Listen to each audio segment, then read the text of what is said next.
इतनी फीकी चाय है। तुझे मैंने बोला था ना ढंग की चाय बनाया कर। बेटा बूढ़ी हो गई हो ना, याद नहीं रहता है, पता नहीं शायद भूल गई होंगी कि शक्कर डाला कि नहीं। मैं फिर से इसमें शक्कर मिला के लाती हूँ। रुक, तुझे मैंने कितनी बार बोला मुझे बेटा मत बोला कर। मैं तेरी कोई बेटी बेटी नहीं समझी। नौकर और मालकिन का फर्क भूल गई है क्या? बेटी ऐसे क्यों बोल रही हो अपने दोस्तों के सामने? चुप रह, उनके सामने पता नहीं चलना चाहिए कि मैं तेरी बेटी हूं, समझी? चुपचाप जाके काम कर। अब देख क्या रही है, जाके काम कर। सो सॉरी गाइस, वो ये नौकरानी थोड़ी ऐसी है, आलसी टाइप की, इसको ना सुनाना पड़ता है। हाँ तो कहाँ थे हम? अंकिता एक बात बोलनी थी, ये आपकी मम्मी है क्या? माँ? तुम कैसी बातें कर रहे हो? ये मेरी माँ कहाँ से हो सकती है? ये तो एक 2 कौड़ी की नौकरानी है। अंकिता बोलते हो अच्छा तो नहीं लगता, लेकिन आपकी माँ के बारे में मैंने सुना नहीं कभी। वो मेरी मम्मी इस दुनिया में नहीं है। मैं बहुत छोटी थी जब उनका एक्सीडेंट हो गया। छोड़ो ना, हम काम की बात करते हैं। काम करने के लिए तो मिले हम लोग। हाँ तो आप क्या बता रहे थे? बेटा चाय में शक्कर मिला दी है, ले आऊं क्या? इस बुढ़िया को मैंने कितनी बार बोला है मुझे बेटा मत बोल। इनको भी फालतू में शक हो रहा है। लेके आ जाओ। अब कैसे आ गई चीनी? पहले नहीं पता था कि चाय में चीनी भी डलती है। गलती हो गया बेटा, आगे से ऐसी गलती नहीं करूंगी।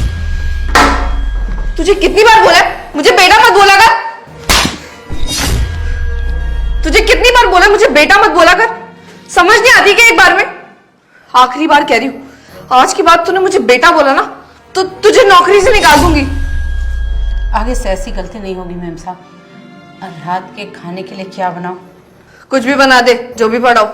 और हाँ, कल रात के बासी राजमा चावल पड़े हैं, वो खा लियो। ठीक है मैम साहब, मैं वही खा लूंगी। अंकिता एक बात बोलूं, मुझे बहुत बुरा लगा जब तुमने उन पे हाथ उठाया। पहले भी तुमने थप्पड़ मारा उन्हें, तब मैं चुप रहा, लेकिन यार दूसरी बार भी वही किया तूने। अच्छा थोड़ी लगता है यार, उनकी उम्र देखो। मानता हूँ घर के नौकर है, लेकिन इसका मतलब ये नहीं कि यार उनके साथ इतना गंदा व्यवहार किया जाए। अरे तो क्या हो गया? और वैसे भी इन काम वालियों को ना ऐसे धमका कर रखना पड़ता है, वरना सिर चढ़ती है। तुम समझाया तो मैंने। ठीक है बाबा, तेरी बात मान रहा हूँ मैं, लेकिन यार प्लीज तुम मुझे मत समझाओ। हम काम करने के लिए मिले ना, काम की बात करें हम लोग।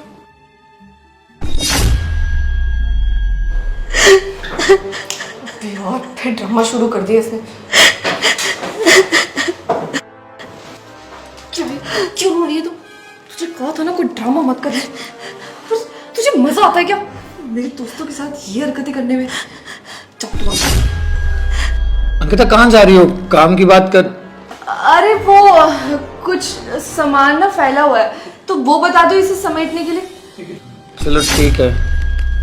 पता नहीं क्या हो गया यहाँ पे, मुझे कुछ अजीब सा लग रहा है यार। हाँ इधर, तुझे बोला था ना मेरे दोस्तों के सामने ड्रामा मत करियो। क्या करी थी वहां? रोने में ज्यादा मजा आता है तुझे? बेटा तूने 2 बार थप्पड़ मारा मेहमानों के सामने, मेरी क्या इज्जत रह गई उनके सामने? इज्जत? तेरी इज्जत है। अरे उन लोगों को तो पता भी नहीं है कि तू मेरी माँ है। मैंने उन्हें बोला कि मेरी माँ एक एक्सीडेंट में मर गई। उनके लिए ना तू सिर्फ एक 2 कौड़ी की नौकरानी है, समझी? तेरी कोई इज्जत नहीं है। ये सब क्या कर रही है बेटा? ये अच्छी बात नहीं है। अब तू मुझे मत सिखा क्या अच्छा है क्या नहीं, समझी? हे भगवान, मेरी बच्ची को सद्बुद्धि देना। मैं तुझे बहुत प्यार से समझा रही हूँ, अगर तूने कुछ भी किया ना, उनके सामने मुझे बेटा बेटा बोला या फिर ऐसे रोने धोने का ड्रामा किया, तो तेरी खैर नहीं। कब से देख रही थी बेटा बेटा बेटा बेटा। कितनी बार बोला मेरे को बेटा मत बोला कर? ठीक है, बिल्कुल भी भनक नहीं लगेगा उन लोगों को। कपड़े प्रेस करने को दिए थे, किए तूने? नहीं अभी तो नहीं हुआ बेटा। क्या? अभी तक तूने कपड़े प्रेस नहीं किए? तुझे बोला है ना मेरा काम टाइम पर पूरा किया कर, समझ नहीं आती है? मैं अभी करती हूँ, बाकी काम में मैं बिजी हो गई थी, अभी कर देती हूँ बेटा। यासु बहा के ना मुझे मत दिखा, समझी? मुझे कुछ फर्क नहीं पड़ता तू रोए या कुछ भी करे। एक बात और, तुझे बार बार बोला है, अगर मेरे दोस्तों को शक हो गया ना तो देख इसी टाइम ना तुझे घर से बाहर निकाल दूंगी। नहीं पता चलेगा, तू जैसा चाहती है ना वैसा ही होगा। अबे ये इमोशनल ड्रामा मेरे आगे मत कर, समझी? और तू इमोशनल हुई थी जब मैंने तुझे कहा था अरे मुझे जॉब करनी थी, मुझे जॉब लेटर तक आ गया था, पर तूने मुझे नहीं जाने दिया बाहर। कहने लगी कि नहीं बाहर कैसे सेटल होगी, कैसे सब कुछ मैनेज करेगी। सब समझ आ गया मुझे। चिढ़ रही थी ना तू कि तुझसे आगे कैसे चली जाऊंगी मैं, बस इसीलिए मुझे जॉब नहीं करनी थी ना। मेरा सपना था वो, मेरा सपना तोड़ा है तूने। तुझे ना मैं कभी माफ नहीं कर सकती। ऐसा कुछ नहीं है मेरा बच्चा, मुझे तेरी फिक्र हो रही थी, वो मेरा प्यार था। मैं तुम्हारी माँ हूँ, मेरा प्यार था वो। रहने दे। मेरा दिल गवारा नहीं कर रहा था कि मैं अकेले तुझको वहां भेजूं। मेरा मन नहीं मान रहा था बेटा, इसको गलत मत समझ। अगर चिंता होती ना तो मेरे साथ चल लेती, मुझे ऐसे मना ना करती। तूने क्या बोला था कि उनकी मेरे ऊपर गंदी नजर है इसलिए मुझे जॉब पर रखा है। हर कोई ना एक जैसा नहीं होता। मेरी काबिलियत देखी थी उन्होंने। मुझे ना बस उसी दिन से तुझसे नफरत हो चुकी है और मैं ना एक पल तेरा चेहरा बर्दाश्त नहीं कर सकती। शुक्र माना तुझे अपने घर में रखा हुआ है। तो बेटा उन लोगों की तुम पे सचमुच गंदी नजर थी। मैं अपने बाल धूप में सफेद नहीं किए। मैं जानती हूँ दुनिया में कैसे कैसे लोग भरे पड़े हैं, कैसी कैसी गंदी नजरें हैं। मेरी बात को सुन, मैंने जिंदगी जी है, मुझे लोगों को पहचानने का तजुर्बा है। मेरी बात मान, तुम्हारी माँ हूँ, कभी भी गलत नहीं सोचूंगी तुम्हारे बारे में। अब ना समझने समझाने की बात खत्म हो चुकी है और ना मेरे दिल में तेरे लिए कोई इज्जत नहीं बची है, समझी। पापा के जाने के बाद तूने जैसे मुझे पाला है ना, कभी इज्जत नहीं आ सकती तेरे लिए। जब तक पापा थे तब तक घर कितना खुश रहता था। हमेशा सोचती थी कि मेरी फैमिली ना दुनिया की बेस्ट फैमिली है, मुझे हर खुशियां देती है, मेरे सारे सपने पूरी करते हैं। पापा को ना मैं बस इतना सा भी कह देती थी ना कि मुझे ये चीज चाहिए, पापा 2 मिनट में मेरे हाथ में लाकर दे देते थे। और तू मेरे पापा के जाने के बाद ना सब खत्म कर दिया। और हाँ, दुनिया में ना सिर्फ एक इंसान से सबसे ज्यादा प्यार था मुझे, मेरे पापा से। तूने मुझसे वो भी छीन लिए। तेरी वजह से ना मेरे पापा आज इस दुनिया में नहीं है। उनको बीमारी थी, उनका इलाज कराना था, हॉस्पिटल में लेकर जाना था, पर तू हमारे पास ज्यादा पैसे नहीं है, हम कैसे कराएंगे इलाज। ये बोल बोल के सरकारी हॉस्पिटल में उनका इलाज कराया और फिर वो वहीं पर। मेरे पापा अगर आज नहीं है ना, सिर्फ और सिर्फ तेरी वजह से। बेटा हमारी औकात नहीं थी प्राइवेट हॉस्पिटल में इतनी मोटी रकम देके तुम्हारे पापा का इलाज करवाए। मैं किसी तरह झाड़ू पोछा बर्तन करके उनका इलाज करवाती थी, तुमको पढ़ाती लिखाती थी। इससे ज्यादा मैं नहीं कर सकती थी बेटा। मैं जितना कर सकती थी मैंने तुम्हारे लिए किया, इससे ज्यादा की औकात नहीं थी हमारी। मैं कहां से प्राइवेट हॉस्पिटल में उनका इलाज करवा पाती बेटा। तू समझ, तो मैं भी एक औरत थी। लोगों की कितनी गंदी नजर होती है। लोगों के घर जाती थी झाड़ू पोछा करने, लोग कितनी गंदी नजर से मुझे देखते थे। मुझे जिंदगी का बहुत तजुर्बा है बेटा, इसीलिए तुमको संभाल के रखती हूँ, तुमको सिखाते रहती हूँ कि बेटा ये अच्छा आदमी है, ये अच्छा नहीं है। रहने दो तुम मुझे ना कभी आगे नहीं बढ़ने देना चाहती, मेरी जिंदगी बर्बाद करना चाहती, सब पता है मुझे। पहले तो मेरे बाप को खा गई और अब मेरे साथ। जानकर मेरे दोस्तों के साथ ऐसे करी थी ताकि मेरी इज्जत खराब हो जाए उनके आगे। खुद की तो है नहीं, खुद की तो कभी इज्जत बनाई नहीं और अब मेरी भी खराब करने पे तुली है। एक बात कान खोलकर सुन ले, तू बहुत पहले ये हक खो चुकी है कि मैं तुझे माँ बोलूं, और तू भी आगे से मुझे बेटी मत बोला कर। तू इस घर की एक नौकरानी है, सिर्फ नौकरानी। और अगर तू चाहती है ना कि तू ये मेरा मुंह देखती रहे। बेटा तेरे मन में इतना जहर किसने भर दिया? तू गलत सोच रही है मेरे बारे में, ऐसा मत सोच मेरी बच्ची। मैं तुम्हारी माँ हूं, मैं तुम्हारा कभी भी बुरा नहीं सोच सकती। तू जितना आगे बढ़ेगी ना, मुझे उतनी खुशी मिलती है। मैं कैसे बताऊं तुझे मेरी बच्ची, ये सब तेरे मन में कहां से आ गया। मुझे माफ कर दे अगर मुझसे कोई गलती हो गई तो, लेकिन मेरा ऐसा कोई सोच नहीं था मेरी बच्ची। मेरा जितना दिमाग था, जितना औकात था, मैंने तेरे लिए किया, तुम्हारे पापा के लिए भी मैंने किया। लेकिन भगवान नहीं चाहता था कि वो इस दुनिया में रहे, तो इसमें मेरी क्या गलती है? लेकिन अगर फिर भी तुम्हें लगता है कि मेरी कोई गलती है तो मुझे माफ कर दे। मैं दोनों हाथ जोड़ के तुझसे माफी मांगती हूँ। मुझे माफ कर दे मेरी बच्ची, लेकिन ऐसे मत कर। मुझसे बर्दाश्त नहीं होता कि मेरी अपनी बेटी मुझसे इतना नफरत करे। मुझे माफ कर दे मेरी बच्ची, तू जैसा कहेगी मैं वैसा ही करूंगी। क्या समझू मैं? हाँ माँ, क्या समझू मैं? मेरे पापा को मार दिए ये समझू, या मुझे मेरे सपनों से दूर कर दे ये समझू? पापा के जाने के बाद ना सब गलत हो रहा है।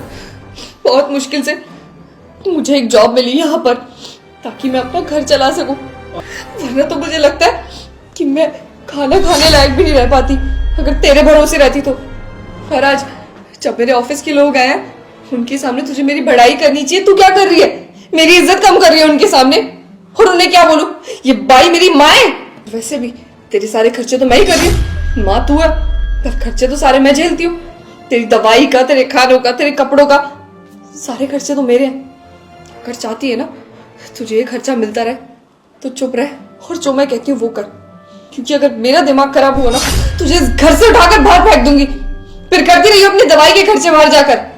जब दर्द दर्द की ठोकरें खानी पड़ेगी ना तब समझ आएगा कि कितना ख्याल रखा है मैंने तुझसे नफरत करने के बाद भी।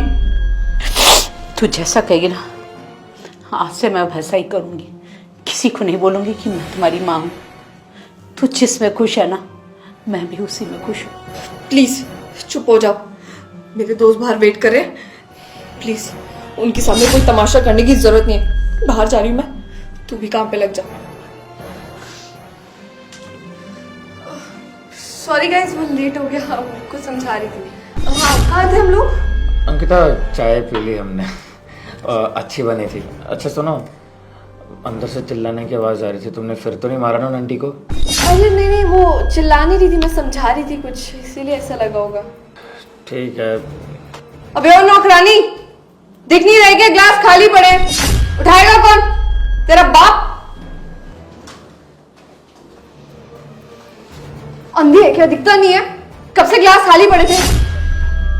चल अब जाके काम कर। रुकिए आंटी जी, मुझे आपसे बात करनी है। अरे तुम्हें मेरी नौकरानी से क्या बात करनी है? अंकिता वो तुम्हारी नौकरानी नहीं बल्कि तुम्हारी माँ है। अरे ये मेरी माँ कैसे हो सकती है? ये तो 2 टके की नौकरानी है। बस करो अंकिता, अंकिता बहुत हो गया तुम्हारा। मैं तब से देखे जा रहा हूँ, तुमने 2 बार तो उन पे हाथ उठाया और अंदर जाके जो बकवास करी थी ना सब कुछ सुना है मैंने। और हाँ, उन तीनों को पहले से पता है कि ये तुम्हारी माँ है। और तुम्हें पता है आज तुम जिस भी मुकाम पे पहुंची हो ना सिर्फ इनकी वजह से। और तुम्हें रोका था इन्होंने उस जॉब के लिए, इसीलिए क्योंकि उनकी नीयत सही नहीं थी। तुम्हें पता नहीं है उन्होंने क्या बोला था उसके बदले में। वो जॉब के बदले में तुम्हारे साथ पता नहीं क्या क्या हरकतें करना चाहते थे। और इनको क्या, किसी भी माँ को ये मंजूर नहीं होगा कि उनकी बेटी के साथ ये सब हो। और तभी हमारे ऑफिस में आई थी, तुम्हारी जॉब के लिए गिड़गिड़ा रही थी कि मेरी बेटी को जॉब दे दो। तब तुम्हारा रेज्यूम देखा तो अच्छी खासी पढ़ी लिखी थी तुम, तो सोचा हमारी कंपनी में जॉब दे देते हैं। और फिर मुझे कुछ दिन बाद खबर आती है कि तुम अपनी माँ के साथ अच्छा व्यवहार नहीं कर रही हो। तब मैं एक बार भी तुम्हारे घर पे आया था, तब भी यही देखा कि तुम उन्हें माँ बोलने से इनकार कर रही थी। तुम बोल रही थी कि ये तुम्हारी नौकरानी है। और फिर आज जो देखा, ये देख के तो मेरे होश उड़ गए। तुमने हाथ उठाया अपनी माँ पर। तुम्हें क्या लगता है तुम्हारी माँ तुम्हारे लिए बुरा सोचेगी? अंकिता, माँ माँ होती है, उनको अपनी औलाद की फिक्र होती है। तुम्हारे लिए पता नहीं क्या क्या संघर्ष किए होंगे उन्होंने। तुम्हारे पापा नहीं है ना सिर पे, उन्होंने क्या कुछ नहीं किया होगा तुम्हारे लिए। उस दिन ऑफिस में रो रही थी, गिड़गिड़ा रही थी तुम्हारी जॉब के लिए, क्योंकि उनको तुम्हारी फिक्र होती है। लेकिन तुम ऐसे पेश आती हो उनके साथ। अंकिता, ये दर्द ना मैं समझ सकता हूँ, मेरी माँ नहीं है। मुझे पता है मुझे उनकी कमी महसूस होती है। आज अगर वो जिंदा होती ना मुझे इतना स्ट्रगल नहीं करना पड़ता। और तुम्हें बहुत घमंड है ना कि अपने बलबूते पे सब कुछ सेट किया है। नहीं अंकिता, वो उस दिन गिड़गिड़ाई नहीं होती ना ऑफिस में आके तो तुम्हें आज जॉब नहीं मिलती। बाहर जाके ठोकरें खानी पड़ती, धक्के खाने पड़ते ना, तब समझ में आता। आज मेरी माँ जिंदा होती ना मुझे इतना स्ट्रगल नहीं करना पड़ता। बहुत मेहनत लगी है मुझे यहाँ तक आने में। और आज भी घर पे जाता हूँ ना तो कमी खलती है माँ की। तो तुम्हें अगर इतनी अच्छी माँ मिली है ना तो प्लीज ऐसा बिहेव मत करो उनके साथ। और अगर इनको नहीं रख सकती घर पे तो कोई दिक्कत नहीं है, मेरे साथ भेज दो, मैं अपने घर पे रख लूंगा, अपनी माँ की तरह रख लूंगा, ख्याल रखूंगा उनका। तुम्हारी तरह तो पेश नहीं आऊंगा, उनकी जिंदगी नर्क बना रखी है तुमने। और तुम क्या बोल रही थी, तुम्हारी दवाइयों का खर्चा मैं सब उठाती हूँ। बेटी है तू, अगर नहीं करेगी तो और कौन करेगा? बहुत घमंड है ना तुम्हें। और हाँ आंटी जी, आप मेरे साथ चलो, आप हमारे घर पे रहोगे। ऐसा व्यवहार होता हो मैं नहीं देख सकता आपको, क्योंकि मेरी भी मां नहीं है और मैं जानता हूं क्या अहमियत होती है रिश्तों की। इनको क्या पता। नहीं बेटा, मैं आपके साथ नहीं जा सकती। मेरी बेटी अभी दुनियादारी की कोई समझ नहीं है इसे। मैं अपनी बेटी से बहुत प्यार करती हूँ। मैं इसके बगैर रह नहीं सकती। चाहे ये मुझे जैसे भी रखे, मैं अपनी बेटी के साथ ही रहूंगी। मैं इससे दूर रह के जीते जी मर जाऊंगी बेटा। कोई बात नहीं, ये बच्ची है, नादान है, इसे माफ कर दो बेटा। फर्क देख रही हो अपने में और अपनी माँ में? वो आज भी तुम्हारे साथ रहना चाहती है, जबकि तुम इतना गंदा बिहेव करती हो उनके साथ। अंकिता, कम से कम अच्छे से पेश आना तो सीखो। प्लीज मुझे माफ कर दीजिए ना, मैं आगे से ही नहीं करूँगी। मेरी माँ मुझसे बहुत प्यार करती है, मुझे समझ आ गया है। मैं बस कुछ चीज़ों की वजह से माँ से नाराज़ थी और मैं समझ गई कि मेरी समझने में कुछ गलती हुई होगी। माँ ऐसी नहीं है। प्लीज़ मैं आगे से ऐसा नहीं करूँगी, पर मेरी माँ को मुझसे अलग मत करो। देखो अंकिता, इस बार माफ कर रहा हूँ, लेकिन आइंदा से गलती हुई ना तो माफ नहीं करूंगा। जॉब से भी निकालूंगा और पुलिस केस भी कर दूंगा, और ना माँ को तुम्हारे साथ रहने दूंगा। और हाँ पुनीत, हर महीने इसके घर पे आते रहेंगे चेक करने के लिए कि माँ का ख्याल अच्छे से रख रही है या नहीं। पगार में मुझसे पैसे ज्यादा ले ले, लेकिन माँ का ख्याल अच्छे से रख प्लीज। दोस्तों यार, शेयर का बटन वीडियो को जल्द से शेयर कर दो और प्यारा सा कमेंट करके दो आपको वीडियो कैसी लगी। और कोई भी अच्छी स्टोरी, अच्छा आइडिया दिमाग में आ रहा होगा तो प्लीज कमेंट जरूर करना, क्योंकि ये स्टोरी मैंने आपके कमेंट्स देख के बनाई है, जो आपने पिछली वीडियो में कमेंट्स किए थे। तो कमेंट भर भर के कर दो और पेज को फॉलो करे बिना बिल्कुल मत जाना। प्लीज फॉलो कर दो और शेयर करो यार, अब भी क्लिक करो, शेयर कर दो। आप वीडियो देखते हो शेयर नहीं करते, प्लीज शेयर करो।